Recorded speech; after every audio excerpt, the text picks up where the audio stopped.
seconds.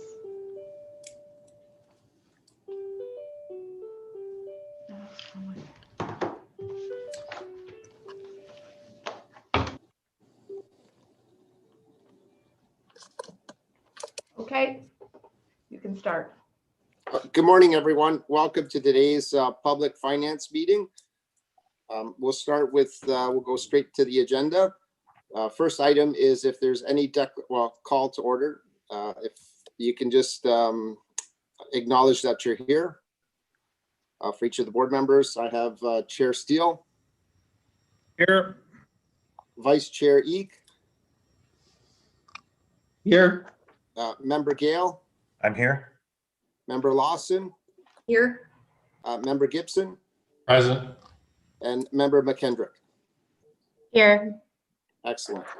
Next item on the agenda is there any declarations of conflict by any of the members? Seeing none, we'll move to the next item, which would be into new business, item number 5. First item on the agenda today is 5.1. That's the Ontario CCTV grant program. There is 2 recommendations in the report. If I could have a mover for the recommendations. A Member Gale, second by Member Gibson. Any questions or discussion on the report? Seeing none, I'll call the question in. All those in favor? Those opposed? It's carried. That moves us to item number 5.2. It's the P25 Voice Radio System Expansion Capital Project. There is a recommendation in the report. If I could have a mover for the recommendation. Chair Steele, seconded by Member Lawson. Any questions on the report? Seeing none, I'll call the question in. All those in favor of receiving the report? All those opposed? It's carried.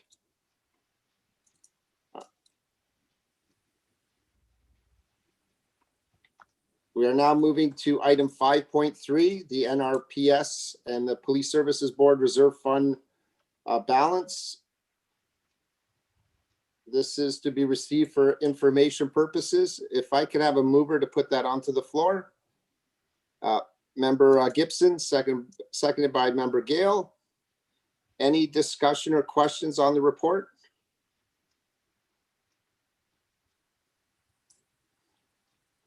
Through you, Chief, I don't see any questions or discussion. Is there anything that you or your staff would like to highlight in the report? Through you, Chair. Our finance manager, Ms. Laura Rulo, is on the call, so I'll have her weigh in. A pretty standard report that we've submit to the board regularly, so I'll turn it over to her. Okay, thank you. So good morning and through to the chair. You are correct. Under the board's finance bylaw, staff are required to report annually on the status of our reserve funds. So this report is just detailing each of the reserve funds and its purpose, as well as the balance as of December 31st, 2020. As well as we've highlighted the funded and underfunded statuses. If there are any specific related questions to this report, I'm happy to respond. I believe there's some concern about the underfunded reserve balances. So if you want me to elaborate on that, I can. Maybe if you can just give us a bit more information on that. Okay. So I would refer you to Appendix 1, which pretty much gives you the breakdowns of our reserve funds. So 2 of our funds are employee future benefits. That's the 3rd one, and the 4th one is WSIB. And according to the region's reserve policy, they have a 40% reserve target. And what that means is that they have, these are liabilities that we carry on our balance sheet. And as per the reserve policy, we have to fund them at 40%. And the report outlines the fact that we're at about 14% funding of these reserves. These two particular ones, Employee Future Benefits and WSIB, we have historically been at about 20%. In the past few budget years, we have significantly reduced our reserve contributions to these two funds to offset other budget pressures in other lines. For example, compensation for wage settlements. This strategy was necessary for us to mitigate the overall budget increase, which we often exceeds the region's recommended budget guidance for the year. So what I mean is that in past budgets, when we were pressured to come into guidance and we were facing other budget pressures in other lines, we tended to sort of redirect the budget funds for in reserves to those other pressure points. So replenishing these reserves to achieve the target levels that are part of the reserve policy is going to be a real challenge for us. Understanding that our budget, 90% of our budget is compensation, redirecting any sort of future budget increases to these reserve account funds is going to be a challenge. And I want to give you an example that right now, for us to achieve this 40% reserve balance target, let's say we were wanting to try to achieve that in 10 years by 2032, we would actually have to increase our annual contributions to these two funds by $1.2 million. Right now, we're only contributing $200,000, and we would have to contribute $1.4 million in order for us to achieve that 40%. By within 10 years. So again, reminding the board that, guidance is usually set at 2%, which is inflation. It's a real challenge for us to redirect any new budget monies towards reserves. But we thought of a more realistic target of getting back to that 20% reserve target in 5 years. And that would mean that we would want to direct about $400,000 new budget monies towards that reserve contribution. The other strategy that we're always contemplating, and that is that at year end, if we have any surpluses in our employee benefit accounts, we will be recommending the transfers of any of those excess surpluses to these two particular reserve funds. That's only possible in a year where we would have a surplus, and then we would also have to seek the approval of the region treasurer. And we think that the region treasurer will obviously approve that recommendation from us.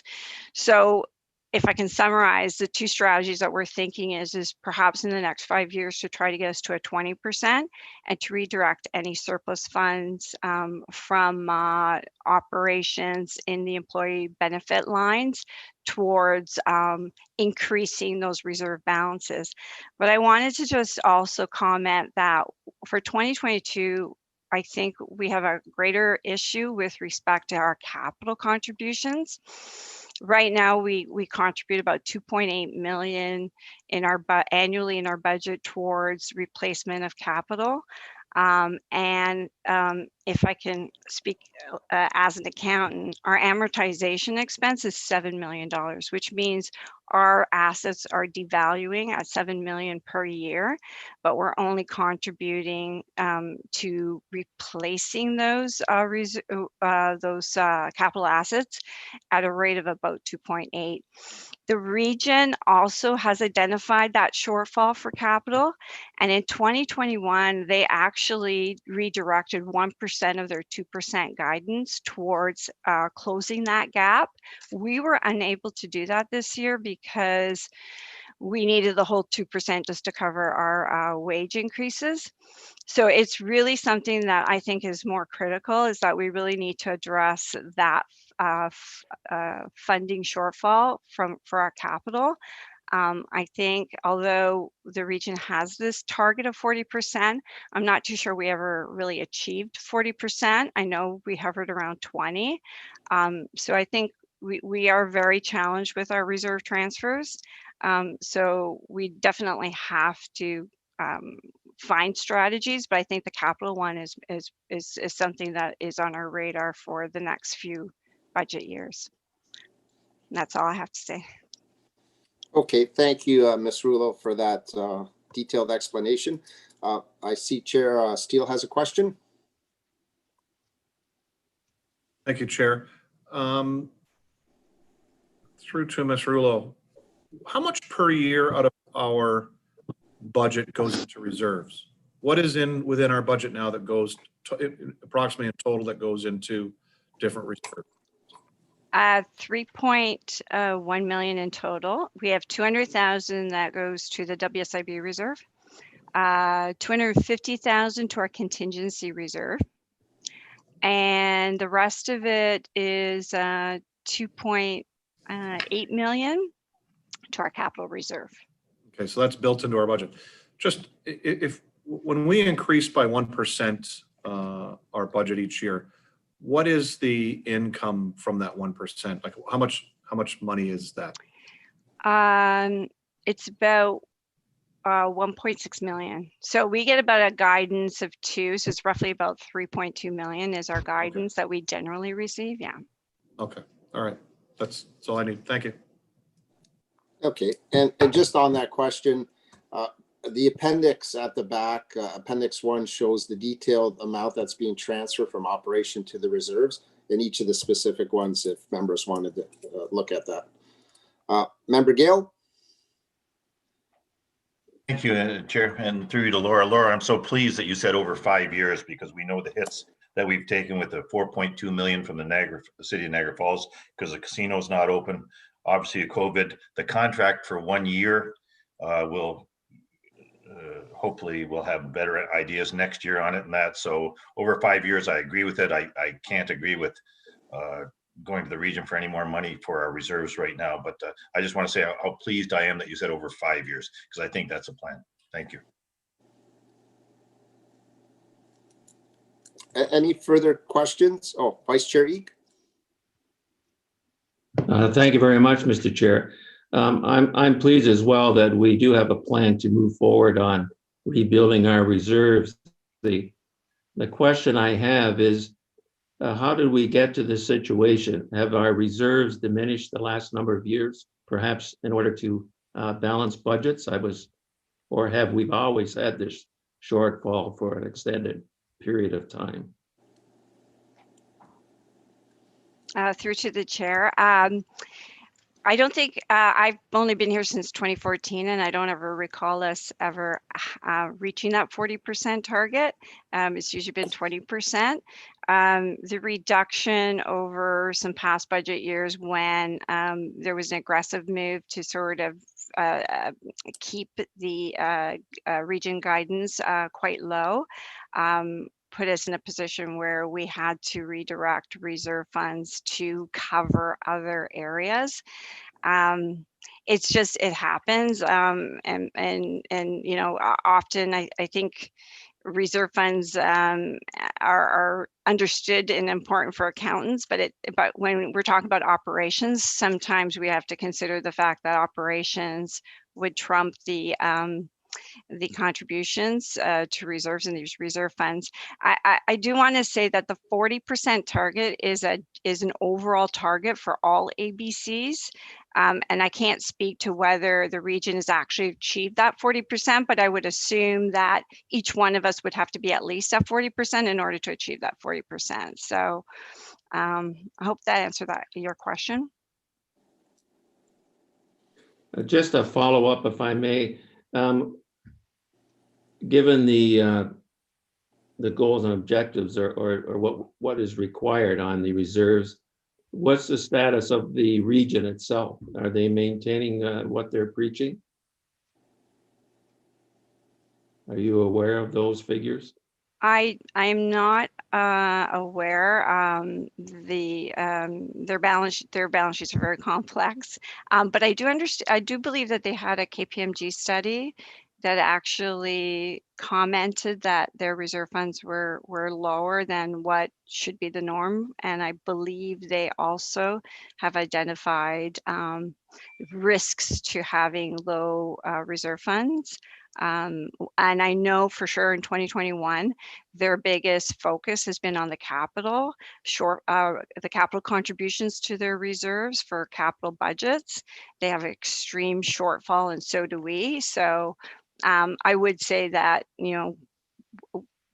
since we're a combined organization, we're all facing the same issues with our reserve funds. Chief? Thank you very much. Thank you, Mr. Chair. Thank you, Chair. Again, I just wanted to top up on what Laura has said. I mean, really,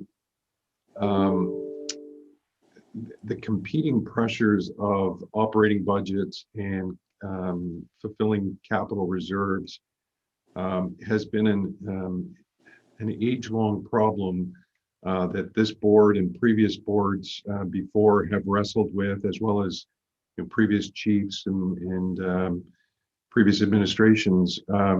This will, I guess, continue to be a pressure for the region and for ourselves, given the collective agreement issues, given the guidance that in some cases has come in very aggressive and didn't necessarily marry up with operational needs. So we'll continue to work with the board to address the depleted reserves and come up with strategies that try to balance both needs. Oh, thank you, Chief, and appreciate the efforts of staff on the issue. Member Gale? Just in answer to Dave's comment, the region had to hit their reserves hard this year, between $3 and $4 million, to bring it down to a 1.8% increase. And it's all, I won't say it's all based on COVID, but the extra costs that we had this year. 40% is a great idea to have, but I can't believe us ever hitting that. And to reiterate what what the chief said, I can't recall a year that we haven't hit our reserves. The first year I was chair, we had the 0% guidance and hit them hard on that. Hindsight being 2020, probably 1 or 2% would have been wise then, because right off the bat you have a 2% probably wage increase on this. But the 40% factor, from talking 3 years ago at the region, I don't think there's too many regions in the province that hit that 40%, possibly Peel at that time because of construction and that, but it's a good guideline to have. But the region's not there, Dave. It's been a bad year all around, and everybody's hitting the reserves. That's why I say with Laura, a 5-year plan is excellent on this. So thanks. Any further questions or comments regarding the report? Seeing none, it's been moved and seconded, so I'm going to call the question. All those in favor of receiving the report? Those opposed? It's carried. That moves us to item 5.4, the Nrps and the Police Services Board Financial Variance Report. There is a couple recommendations in the report. If I could have a mover and seconder to put that on the floor. Moved by Member Gibson, seconded by Member Lawson.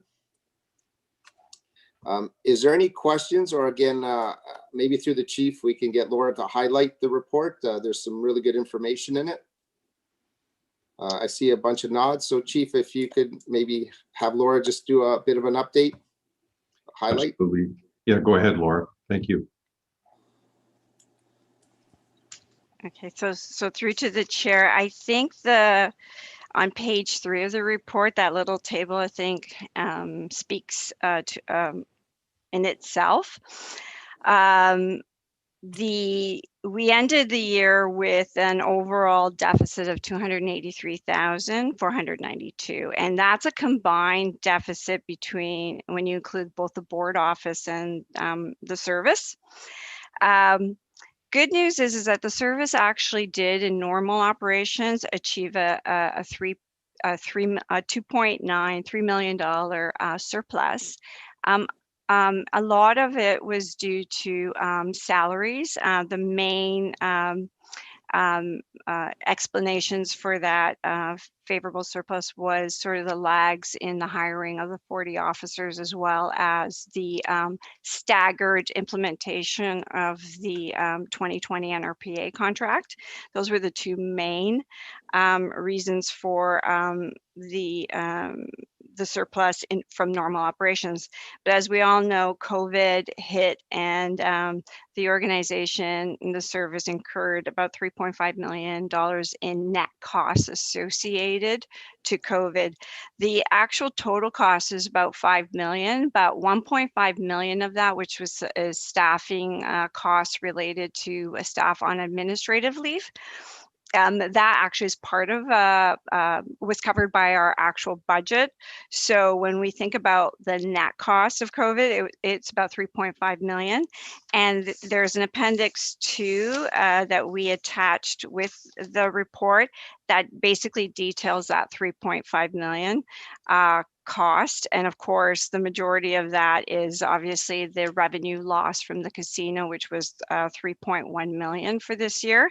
We did also incur some personnel costs associated with staff at the initial onset of COVID, some overtime costs associated to just getting people ready for home,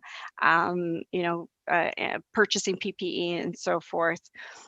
We do have supply costs associated to buying all the PPEs, and that was only about 360,000. So overall, we incurred a net cost of 3.5 million. And what's really important to understand that is the region included these costs when they applied for the Safe Restart monies. And so the region did receive 12.1 million in phase 1 and 9.2 million in phase 2. And we had received notification from the region that they would not apply any of those funds to our direct financial statements. In other words, they kept those funds in a consolidated account. And the plan with the region is that any excess funds associated, in other words, any combined surplus that results in this year, they're going to take that money and transfer it to their taxpayer relief reserve fund, and then use that to help offset any COVID costs related to 2021. So our statement doesn't reflect any of the funding that could have been allocated to us. So I just want to make that clear. So when you combine our normal operation surplus with our COVID, we ended with a deficit of 531,000, which I would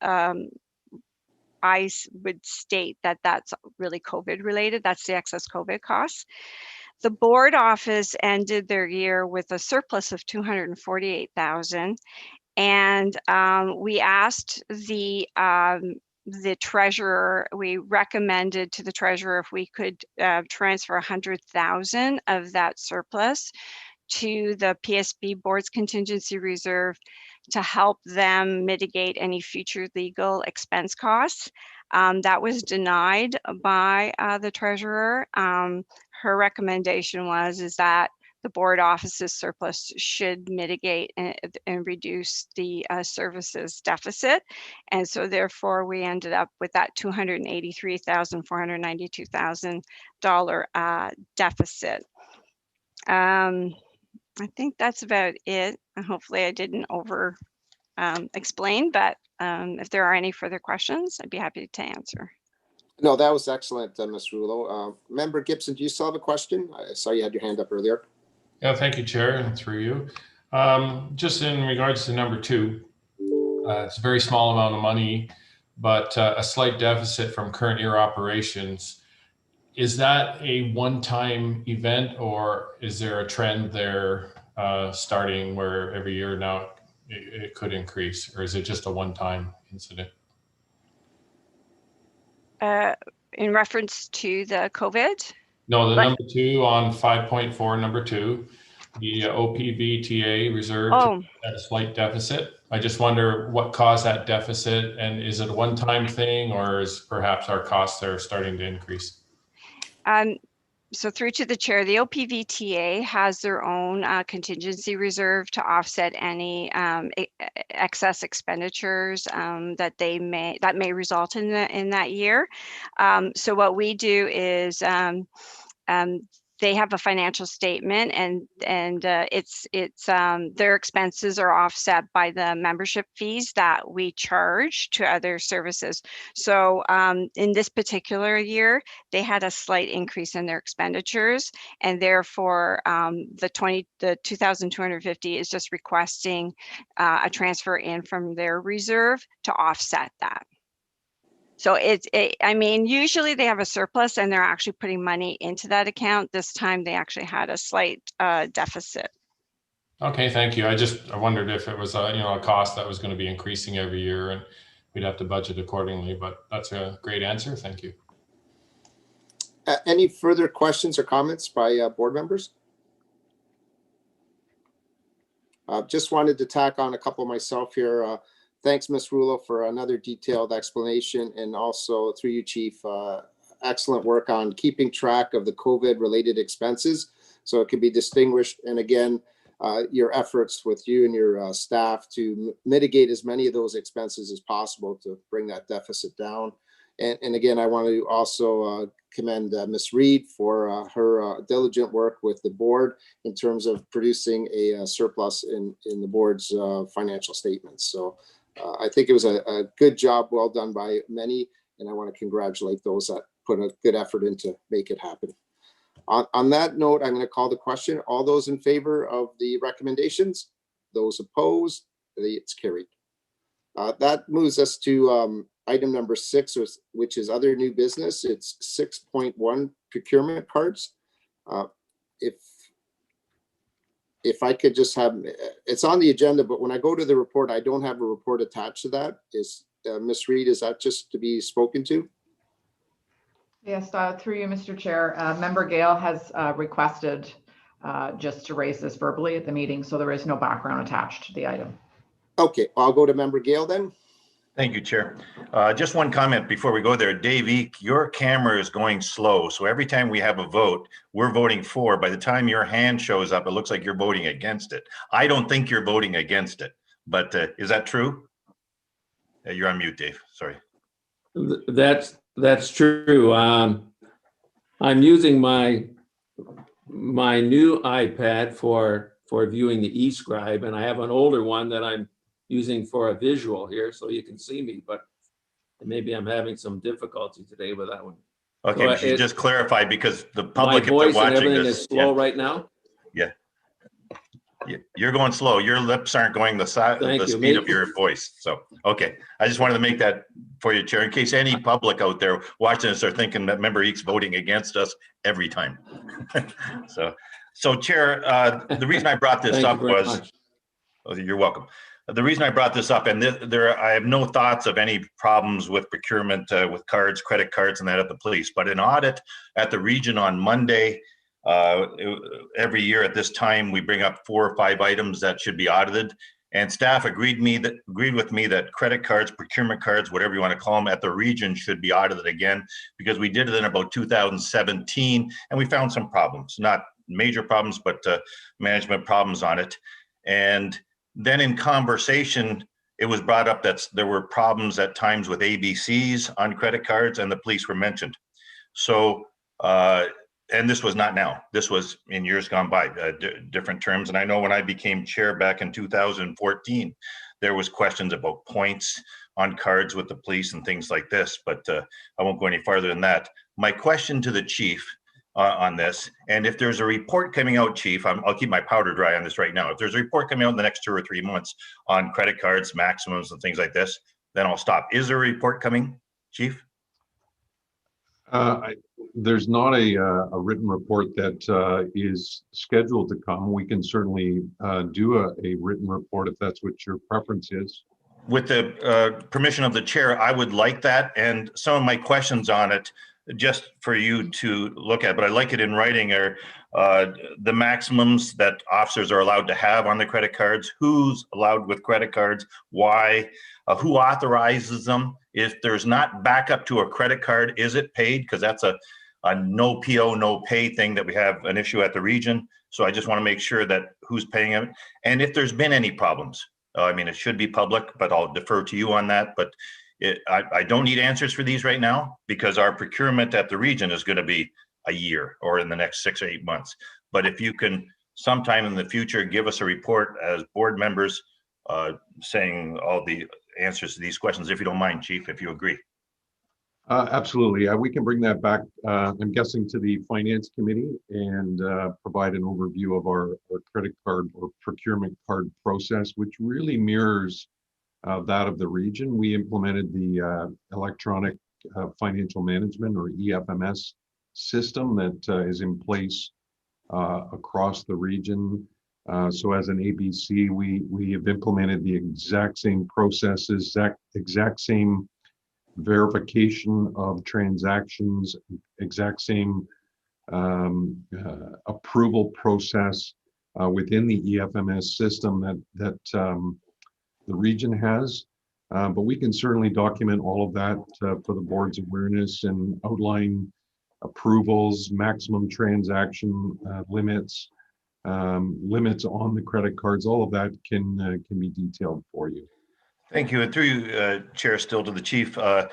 Chief, if there's an audit at the region of procurement cards, because the police are part of the region, would the police piggyback on that, or is that taboo because it's police, or what do you say to that?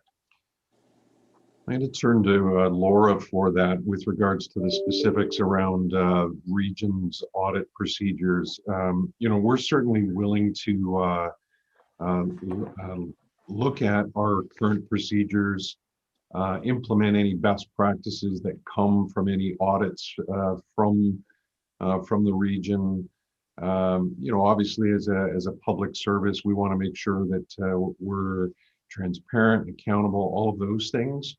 So I'll turn it over to Laura to confirm whether or not an audit process at the region would encompass us as well, but she can provide that answer. Okay, so through to the chair. I'm not too sure if all the members are aware that the region has an internal audit department. The internal audit department excludes ABCs at the moment. So when they do their audits, ABCs are not included. I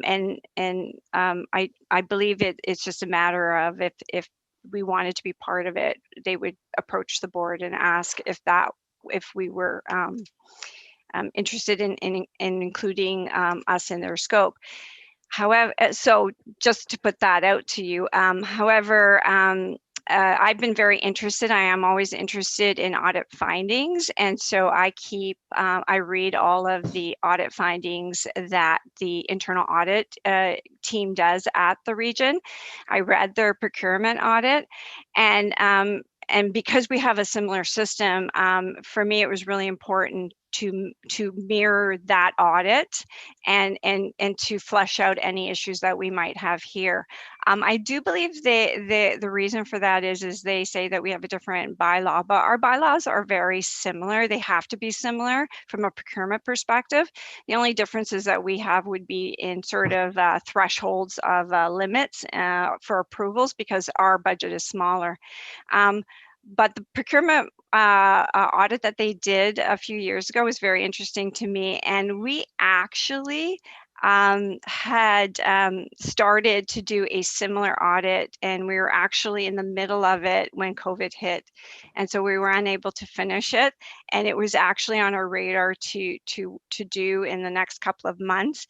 And so it actually is very timely for us. So just to recap, the internal audit department at the region does not include ABCs, but definitely we review all of their audits. And then what we try to do is do a similar audit. Any recommendations that they put forward, we have attempted to put forward within our own processes.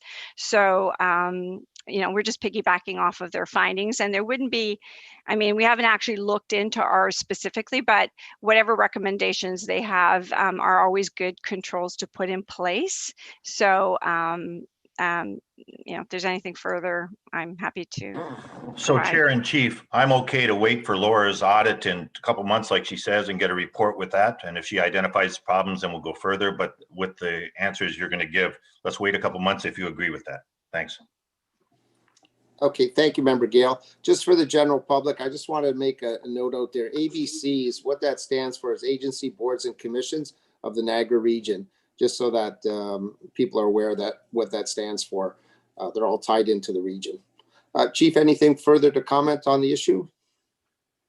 No, and certainly in regards to Chair Gale's request that he's willing to wait until that audit is completed, we're amenable to that. And if that's the board's wish, we can certainly bring back a report with any concerns that are identified during that audit.